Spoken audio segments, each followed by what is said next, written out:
میں آیا کرے. پر یہ کیا قانون ہے؟ خدا کہتا ہے میرے بندے کی ادا میں ہی میری عبادت ہے. جس طرح میرے محبوب بندے آئے ویسے ہی تم کو آنا پڑے گا. ٹھیک ہے آئے کا طواف لگانے لگے, چکر ہو گئے. چکر ہونے کے بعد جب ایک پتھر آیا جسے حجر اسود کہا جاتا ہے, اس کے بعد اور ایک پتھر آیا جسے مقام ابراہیم کہا جاتا ہے, جہاں حضرت ابراہیم کے دونوں قدموں کے نشان ہیں. اور قرآن کہتا ہے وَاتَّخِذُوا مِن مَّقَامِ إِبْرَاهِيمَ مُصَلًّى, تم ابراہیم کو اپنی جا نماز کی جگہ بناؤ, نماز کی جگہ بناؤ. طواف کے بعد رکے, بیچ میں قدم, سامنے کعبہ اور ادھر ہم. اے اللہ, اسلام تو پتھروں سے چھڑانے آیا تھا, لیکن تو نے تو پتھر کو کعبے کے صحن میں رکھ دیا ہے. یہ کیا بات ہوئی؟ اور وہ بھی قدموں کے سامنے, کسی اور کے قدموں کے سامنے میں نماز پڑھوں؟ پروردگار عالم میں تیری بارگاہ میں سجدے کرنے آیا ہوں, کیوں کسی کے قدموں کو سامنے, یعنی کعبہ سامنے ہو, بیچ میں قدم ہو اور میلاد بنانا بدعت ہے. ارے ہندوستان میں بھاگنے والے سن, اگر تو یہاں سے بھاگے گا, بھاگ کتنی دور تجھے بھاگنا ہے, لیکن جب کعبے میں جائے گا, طواف کرے گا, مقام ابراہیم آئیں گے, نظر قدموں پہ پڑے گی, دل میں سوال ہوگا یہ قدموں کے نشان کس میں کس کے ہیں؟ قرآن جواب دے گا یہ قدموں کے نشان ابراہیم کے ہیں, ان کے نشانوں کو محفوظ کیوں رکھا گیا ہے؟ پھر سوال ہوگا, جواب آئے گا اس لیے محفوظ رکھا گیا ہے کہ یہی وہ پتھر ہے جس پر کھڑے ہو کر ابراہیم نے اللہ کے گھر کی تعمیر کو کیا. کام پورا ہو گیا, اللہ کی بارگاہ میں ہاتھ اٹھا کر دعا کرنے لگے, پروردگار عالم گھر کا کام پورا ہو گیا ہے, مزدوری چاہتا ہوں. اللہ نے کہا ابراہیم کیا مزدوری چاہتے ہو؟ مولا مزدوری یہ چاہتا ہوں کہ میں نے سنا ہے کہ محمد پیدا ہونے والے ہیں, مزدوری یہ چاہتا ہوں کہ اس محمد کو میری آل سے پیدا کر دے, اس محمد کو صلی اللہ علیہ وسلم.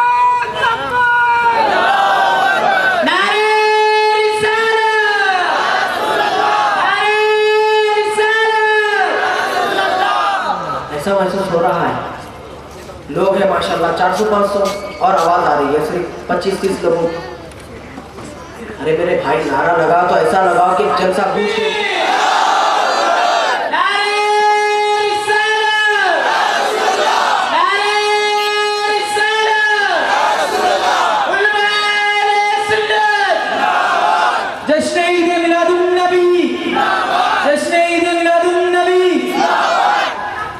تو جب تیرے گھر کی تعمیر کر رہے تھے کئی پتھر تھے. مکے کی زمین کے بارے میں تاریخ کی کتابوں میں آتا ہے پتھریلی زمین تھی, ہر جگہ پتھر ہی پتھر تھے. کوئی پتھر کو کعبے کے صحن میں نہیں رکھا گیا, ایک پتھر کو رکھا گیا. رکھنے کی وجہ یہ ہے اس پتھر پر کھڑے ہو کر میلاد کی دعا مانگی گئی تھی, آمد مصطفیٰ کی دعا مانگی گئی تھی. اللہ نے کوئی پتھر کو محفوظ نہیں رکھا, اس پتھر کو کعبے کے صحن میں رکھا. اب یہاں میراث سے بھاگنے والے جب وہاں طواف کرے گا, اللہ پکڑ کر کہے گا کہ آپ میرے محبوب کی میلاد منا لیں. سبحان اللہ, آپ یہاں میرے محبوب کی میلاد منا لیں, یہ ابراہیم کے قدم کی جگہ ہے, یہاں نماز پڑھ لے. اگر یاد منانا غلط ہے, مقام ابراہیم دیکھ کر تمہیں کس کی یاد آتی ہے میرے بھائی؟ کر کر لوگوں کو بھڑکاتے نہیں. اہل سنت ہمیشہ اتحاد کی تعلیم دیتی ہے, اہل سنت کسی کی شان میں گستاخی نہیں کرتی. ارے ہم کو ہمارے بڑوں نے ہماری کٹی میں پلایا ہے. شیخ طریقت کی بارگاہ میں مرید آ کر خینچی دے کر کہتا ہے حضرت ہمارے محلے میں خینچی بڑی اچھی بنتی ہے, تو فتن آپ کی بارگاہ میں لایا ہو, قبول کر لیجئے. شیخ طریقت جواب دیتے ہیں میاں خینچی دینے کے بجائے اگر سوئی دیتے تو بڑی خوشی ہوتی. مرید نے کہا حضرت جو بات خینچی میں نہیں ہے وہ سوئی میں کیا ہے؟ شیخ